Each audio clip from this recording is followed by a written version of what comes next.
The Cidoo ABM084 from Epomaker is a TKL hot swappable keyboard with a knob and great build quality. And I have been using it to get to know the ins and outs of this board for a while now, so make sure you watch the whole video before you buy it to know everything you need to know about this keyboard. The version I got comes in at around $90 US. It does come in a few different colorways that all look great. The one I got is this minimalistic white version with cherry profile keycaps. It also comes in this gray and black version, which is also $90 and in cherry profile. And it comes in a green version as well as a black keyboard with a bunch of different colors on it as well.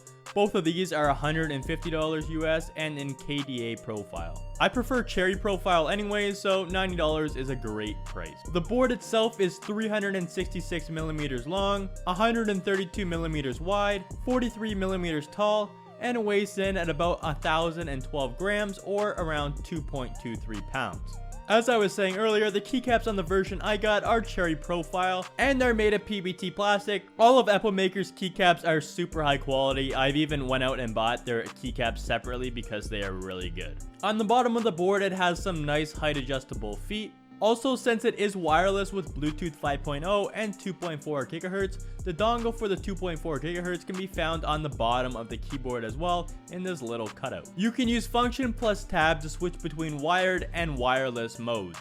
On the side of the keyboard is where you can turn on the Bluetooth and switch between Mac and Windows mode. To use the Bluetooth, turn the switch to on. Hold function plus Q, W, or E. Each one of these are used for different devices as it can be used to up to 3 devices. And then go to the device you are using it with to connect it. It does have a 3000 milliamp battery, so you should be able to use it for quite a while with the lights off, or if you do have the lights on, it will probably last around 24 hours or so. There is a knob in the top right, which is becoming more common on 75% and TKL keyboards, but this knob is a little different. It has 2 different modes. The first is what is most common and pretty much the only thing I use it for. You can change the volume by spinning the knob forward and back, mute by pressing it down, and skip or go to the previous song by pressing the buttons beside the knob. The second mode is found if you press and hold the knob down for 5 seconds. You can change the RGB modes by pressing the knob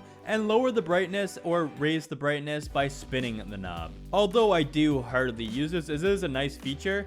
But speaking of RGB, it is fairly bright, and you can change it without the knob using function plus delete, home, and N to change the effects, function and up and down arrows to change the brightness, function and the minus or plus keys to change the speed of the effect, function and left arrow to change the direction of the effect, and function and right arrow to cycle through the different colors. Or you can always download the software so you don't have to remember all of this. The software lets you change the RGB, set macros, and change the functions of different keys really easily. Inside the box, it comes with a dust cover, a switch and keycap puller, some novelty keys, a USB-C braided cable, and a user manual.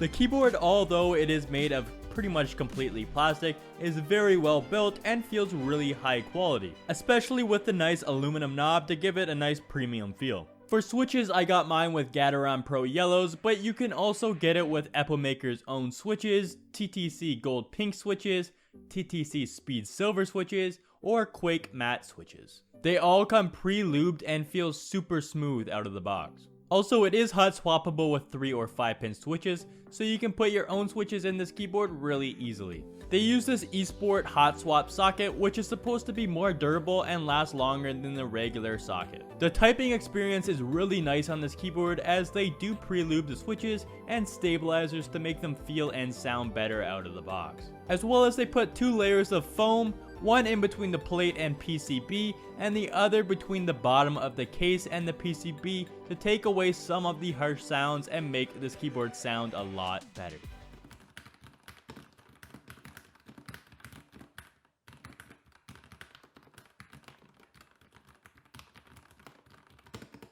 This is one of the best keyboards I have tried this year and would highly recommend this keyboard, especially for under $100 US. If you want to find some of my other favorite keyboards to buy this year, check out this video for my top 5 keyboards.